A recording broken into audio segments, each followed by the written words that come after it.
So, so they came back with the verdict, and the verdict was guilty. We, the jury, find Johnathan Quiles should be sentenced to life in prison without the possibility of parole.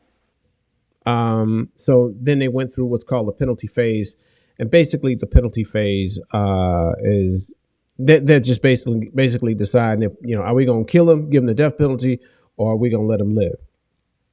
So they, the sentence is life in prison, and I think this whole movement with the rise in assault cases and even the Me Too movement, I think it's a call to men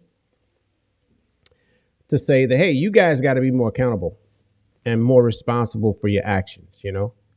Um, you can't just smash, no matter if they're conscious, unconscious, sleepwalking, or whatever. It used to be a saying that I don't discriminate. I take them 8 to 80, blind, crippling, crazy. Have dick, will stick. Can't do that anymore. That's done. That's out. Nope, done.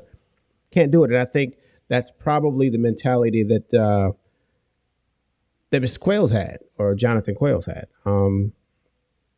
So let's get into the sentencing, and then we're going to get into the details of how they arrived at their decision. So here we go. Let's take it on. Now, an aggravating factor, it increases the gravity of the crime or the harm to the victim beyond the harm inherent in every first-degree murder. Okay. So what were the 3 aggravating factors? The aggravating factors, I'm just going to cite a couple of points and then move on, ladies and gentlemen. The first one is that Johnathan Quiles was previously convicted of a felony involving the use or threat of violence to another person. Okay. So that was one. All right. So what was the other one? The next one for consideration that's alleged aggravating factor by the state of Florida. The first-degree murder was committed for the purpose of avoiding or preventing a lawful arrest. Next alleged aggravating factor by the state of Florida was that the first-degree murder was especially heinous, especially atrocious, or especially cruel. So I'd like to point out it's an... Okay, so now those are the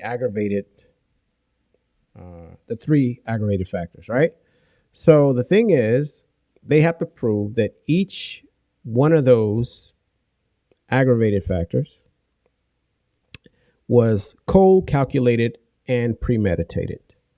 So let's listen more about the whole thing about it has to be cold, calculated, and premeditated. Next, the alleged aggravating factor by the state of Florida that we intend to prove beyond a reasonable doubt. The first-degree murder was committed in a cold, calculated, now this is an and, so we have to prove all 3, premeditated manner, without any pretense of moral or legal justification. Okay, so it has to be proven that it was cold, calculated, and premeditated. All right, so this is what has to be proven in order for them to give him the death penalty, right? So to render the results of death, let's see what they have to say about that.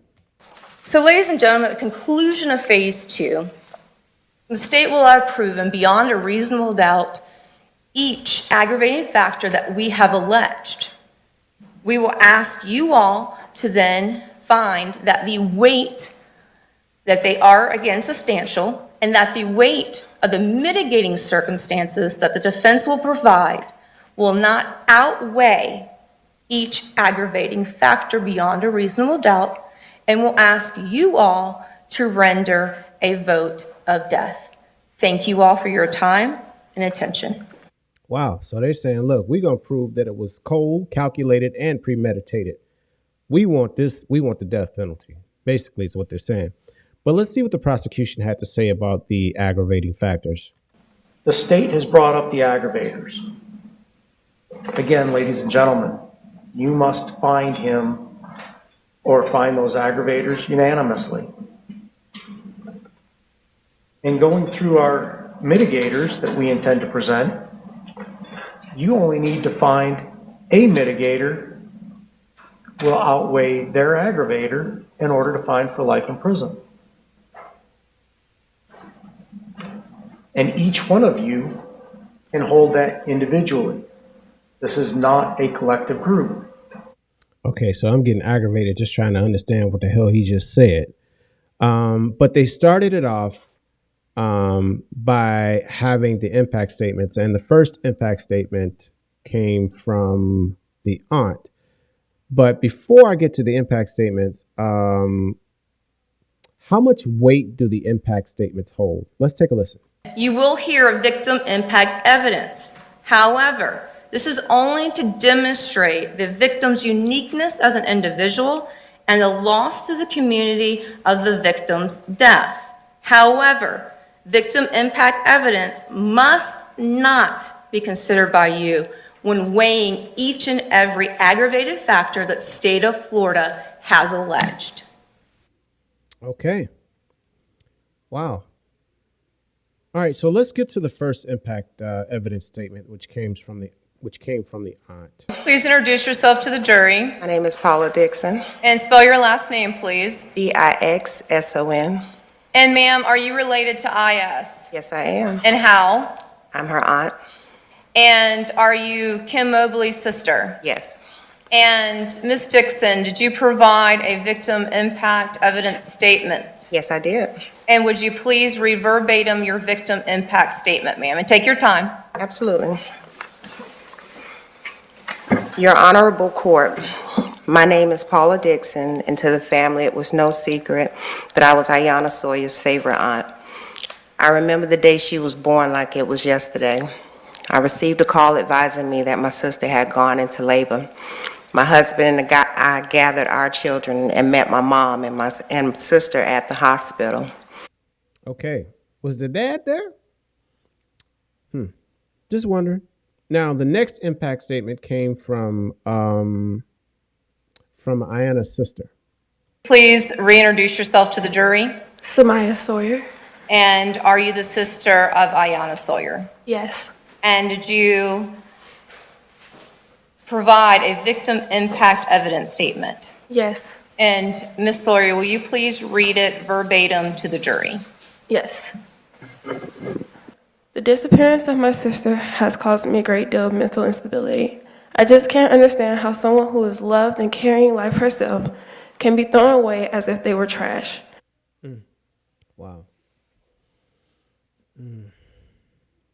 All right, so the next person we hear from is the clinical psychologist to kind of give us an understanding of this guy's psyche, right? So let's take a look at that. Would you state your name for the court? Jennifer Rohr, Rohrer. Are you asking the factors that I felt most relevant in the case? Yes. Yes. So based on his self-report and speaking with his aunt, I learned that he had been raised in a high-crime, poverty area of New York, that his mother suffered from mental illness, and also, I'm sorry, his wife, I apologize. Wait, his wife suffered from mental illness? Is that his current wife? I don't know. She never gave any clarification on that, but I thought that was interesting that she said that his wife suffered from mental illness. His wife suffered from mental illness and substance abuse. His mother passed away in 2010 from bone cancer. I think that her death was extremely challenging and hard for him. They were very close, and he described himself as a mama's boy. I learned from his aunt, and Mr. Quiles confirmed that his dad was largely absent from his life, and when he was present, he was a negative influence. I believe Mr. Quiles referred to him as a schemester. I believe his dad had a pretty extensive criminal background from what I understand. And then also he reported a history of childhood physical abuse by one of his mother's former boyfriends. Wow. Okay. So I think the first witness they pulled up or brought up to the stand was his cousin, but it was actually his cousin's wife. So let's take a listen to that. My name is Kishana Pugh, but I'm also here to speak on behalf of my husband, David Pugh. Jonathan he's like been the only member of my book club. I want to say he's the only person that actually likes to read with me and things like that. We've shared books and stuff like that. But my husband, he's been almost like a big brother to my husband. We also heard from his cousin, who says that Jonathan was like a brother to him. Good afternoon, sir. Would you state your name for the record, please? Kenneth Barry. Okay, and where do you live, Mr. Barry? Where do you live?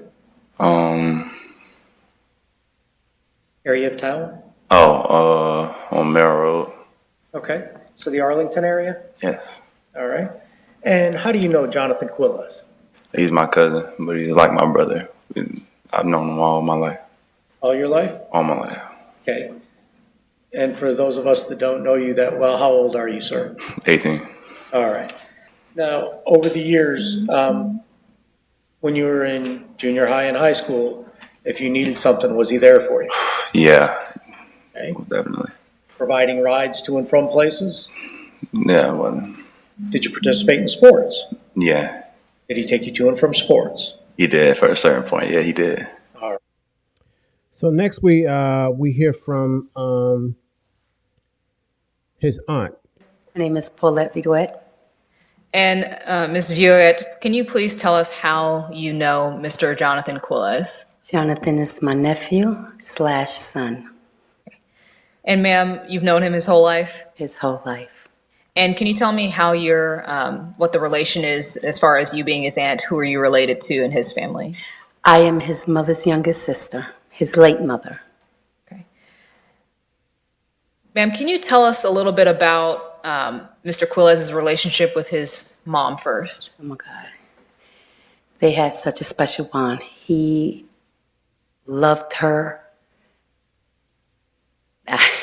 He was crazy about his mother.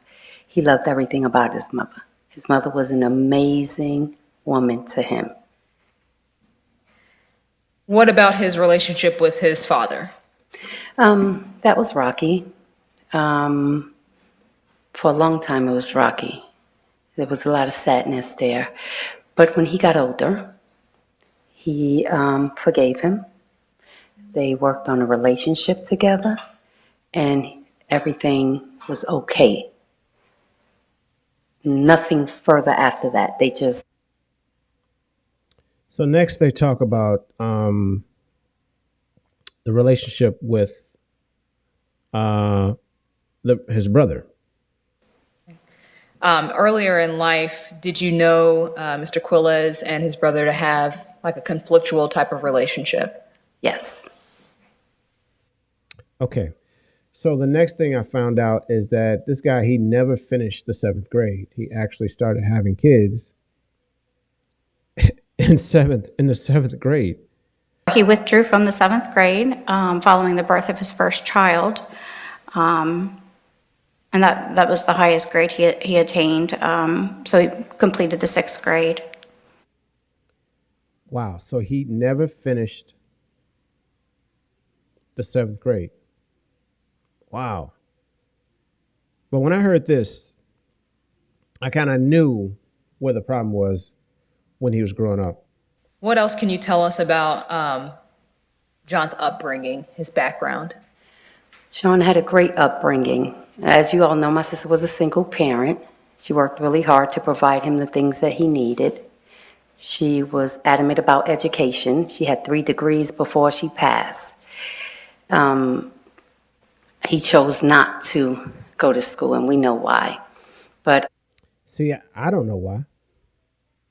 I don't know how he could drop out of 7th grade and his mother has degrees, but she's working all the time. Sounds to me like, that single parent thing. I mean, his dad was a swindler. The dad wasn't there. So, and his mom, I don't think she could give him much attention with all the work she was doing with going to work and going to school. So I guess, I don't know. She said, well, the aunt actually said she was the one that raised him. So I'm kind of wondering about that thing and what his home life was with her raising him. Can you tell us a little bit about you and Mr. Quiles' relationship? Say that again, I'm sorry. Your relationship with Mr. Quiles? We instantly bond at birth. When he was born, he was no longer my sister's child. That was my child. We had a special bond when he was born. I took him everywhere I went. We did everything together. It sounds like to me that this guy has always been looking for some type of acceptance his whole life. Sounds like he was a pretty intelligent guy. He could do anything. He's handyman. He could cook. But it sounds like his issue is he never got full acceptance. I think that was probably it. One of the things is that to show you how close he and his aunt were, he used to say that he was actually the firstborn to his aunt's kids. He would say, "I'm the firstborn," as in saying that that's not your mom, that's my mom, even though it was his aunt. John always says he's the firstborn, so he makes my children really jealous. So he'll say, "That's my mom." No, that's my mom. I'm the firstborn. Silly things like that. But they. So, yeah. So it turns out he's got an average IQ, I think of 90. And as part of your assessment, you said you did an IQ test. What were the results of that? He obtained a full-scale IQ of 90, which falls in the average range. Okay. Now, she did a personality test on this guy because the whole idea of giving someone the death penalty is to make sure that they're sane and they're not insane, right? So that you're not killing a person that is incompetent mentally, right? So they gave him a personality test. So let's check that out. So his results are consistent with an antisocial personality disorder. Antisocial personality disorder is a condition in which one's personality characteristics or traits are often maladaptive or unhealthy and impair functioning in a certain way. In this particular personality disorder, the antisocial, it's typically violating the rights of others. Now, you agree you did not diagnose him with any kind of mental illness? You agree with that? So technically, personality disorders are classified as mental illnesses according to the American Psychological Association, but they are distinct from mental illnesses that we think of like a bipolar disorder or a schizophrenia or a depression. His conflictual relationships are because, in my opinion, because of his maladaptive personality traits of being hostile and impulsive and egocentric, entitled. So that includes interpersonal relationships with significant others. Sure. Not just immediate family members like his father or his mother. Yes. Any relationship. I would say most, if not all, yes. All right, and I think if I heard you correctly, you described him as impulsive. Is that correct? Yes. Self-centered? Yes. Hostile? Can be, yes. And also, I think you testified that he lashes out impulsively against one who slights him. Is that correct? Based on testing, yes. You described him as egocentric. Yes. Hostile? Can be. I think you said angry as well? I did. Now, does the testing show you that he externalizes blame? And if so, will you explain that? I don't know if that was specific in the testing, but that kind of falls under antisocial personality disorder, typically. So basically what they had to do is they had to humanize him so they wouldn't kill him like an animal. That's basically what they did. He sounds like a pretty intelligent guy. I don't think he was in the right environment. Like I said, I think he was constantly looking for some type of acceptance. He couldn't get it at home because, his mom was always working. No fault of hers. She got to put food on the table. The dad wasn't there. He was a shyster. He didn't have a relationship with his brother, right, until later in life. And then when he did build a relationship with his brother, and I think that's probably why he went to his brother and told his brother what was going on with him, is because he really didn't have family. And his brother probably was like somewhat of some type of, I don't want to say father figure, but maybe someone that he thought he could trust, because he really didn't have a sense of family. His mother died. His aunt wasn't really there. She raised him, right? Just tough breaks, and then when he got with the family that he felt he could trust, he violated their trust, like they said, he didn't have respect for other people. He probably did get arrogant. He probably did, get in a situation where he felt he could do anything, and that's why he took advantage of the little girls.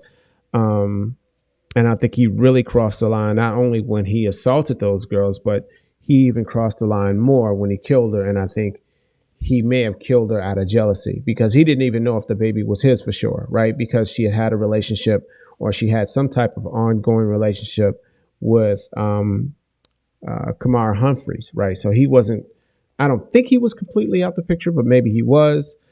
But in any event, he wasn't 100% sure that that was his child. There was some doubt there. So I think jealousy probably did play a factor.